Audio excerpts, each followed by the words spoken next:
La louange est à Allah, le Créateur du monde, celui qui existe sans début, sans fin, sans endroit, sans comment et ne dépend pas du temps. Je demande à Allah d'élever les grades de notre maître Muhammad al-Amin, le véridique, l'honnête, celui qui a appelé à la religion de vérité l'islam, qui est la religion de tous les prophètes, du premier Adam au dernier Muhammad. Chers frères et sœurs, bienvenue pour ce nouveau vidéo où nous allons parler du miracle de Al-Isra et Al-Mi'raj. Les musulmans fêtent chaque année ce miracle qui a eu lieu au cours de la 27e nuit de Rajab, le 7e mois du calendrier lunaire. Durant cette nuit, Dieu a accordé à son prophète Muhammad le miracle éminent de l'Isra et le Mi'raj, par lequel Allah a élevé son prophète en honneur. Al-Isra, dans ce contexte, signifie le voyage nocturne du prophète Muhammad par le corps et l'âme à l'état d'éveil de la Mecque jusqu'à la mosquée Al-Aqsa en Palestine. Et Al-Mi'raj, dans ce contexte, signifie l'ascension du prophète Muhammad par le corps et l'âme à l'état d'éveil vers les cieux, et ce, pour lui montrer les merveilles du monde céleste.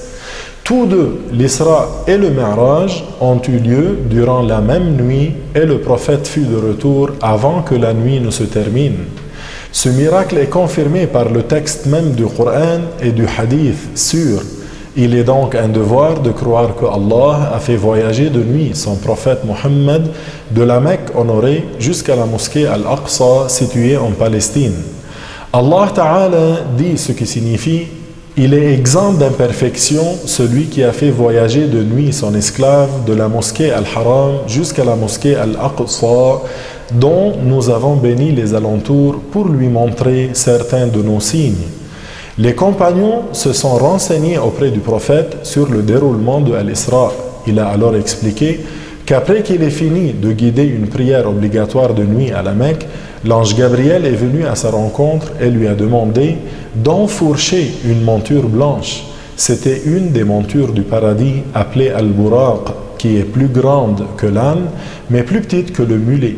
Une fois dessus, Al-Buraq prit son envol en compagnie de l'ange Jibril et le voyage débuta. Cette monture était tellement rapide qu'elle posait ses sabots à l'extrême limite de son regard. Le prophète expliqua qu'ils se sont arrêtés à différents endroits et qu'ils accomplissaient une prière à chaque station. Ces arrêts furent à la Médine, qui s'appelait à cette époque Yathrib, et aussi au mont Sina et à Baytul Lahm, là où est né Jésus, le fils de Maryam alayhi salam. Ils se sont finalement arrêtés à la mosquée Al-Aqsa en Palestine. Tous les prophètes de Dieu étaient réunis dans cette mosquée depuis Adam jusqu'à Jésus alayhi salam. Dieu les a tous réunis pour le prophète Muhammad par honneur et glorification envers lui. C'est Muhammad le bien-aimé qui les a guidés dans une prière. Lors du voyage nocturne, le prophète a vu des choses surprenantes. Parmi elles, il a vu le bas monde à l'image d'une vieille femme. En effet, ce bas monde, quelle qu'en soit sa beauté, il verra sa fin. Le messager de Allah a décrit ce bas monde en le comparant au soleil qui se rapproche de son couchant, c'est-à-dire que la période qui s'est écoulée est beaucoup plus importante que ce qui en reste. Sa fin est proche, comme celle d'une vieille femme. Parmi les choses étonnantes que le messager a vues pendant son voyage nocturne, il y a eu ces gens dont la langue et les lèvres étaient pincées avec des tenailles de feu.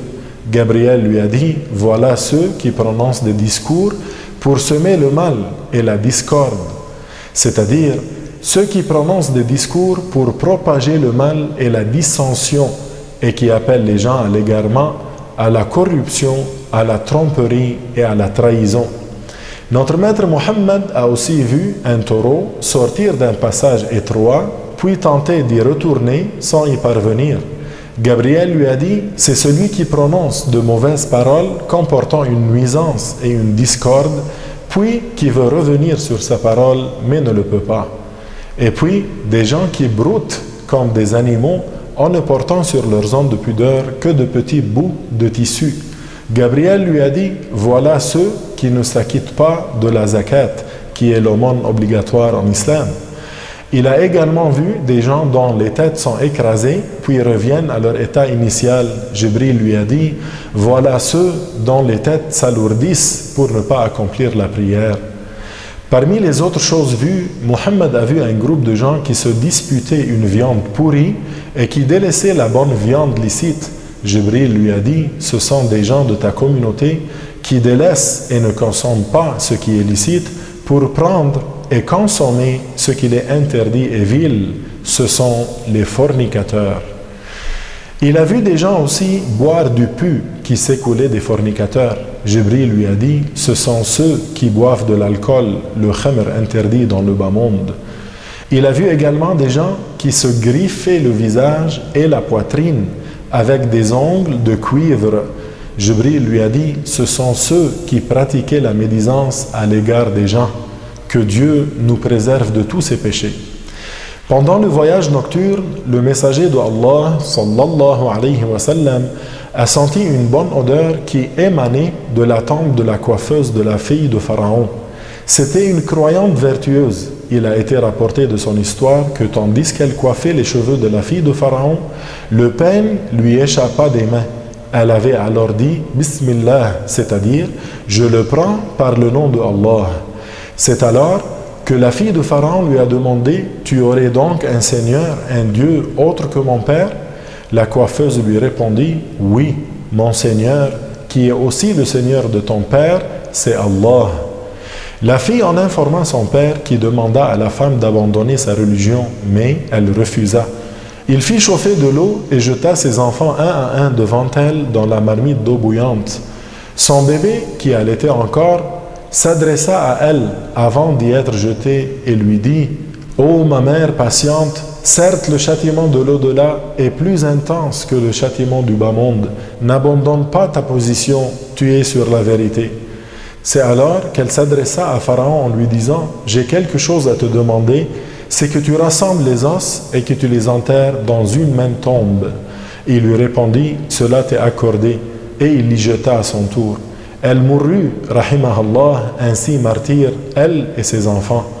Des centaines d'années plus tard, tandis que notre maître Muhammad sallallahu alayhi wa sallam était dans le voyage de Al-Isra, le voyage nocturne, il sentit une belle odeur sortir de la tombe de cette coiffeuse et de ses enfants, comme si elle le saluait, sallallahu alayhi wa sallam. Voilà brièvement, chers frères et sœurs, ce qui en est pour le voyage nocturne Al-Isra. Et dans le prochain vidéo, Inch'Allah, nous verrons ensemble l'ascension du prophète dans les cieux, qu'il l'a rencontré, ce qu'il a vu, ce qui s'est passé et plus, Inch'Allah. Alors soyez des nôtres et à la prochaine.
مشاهد شتى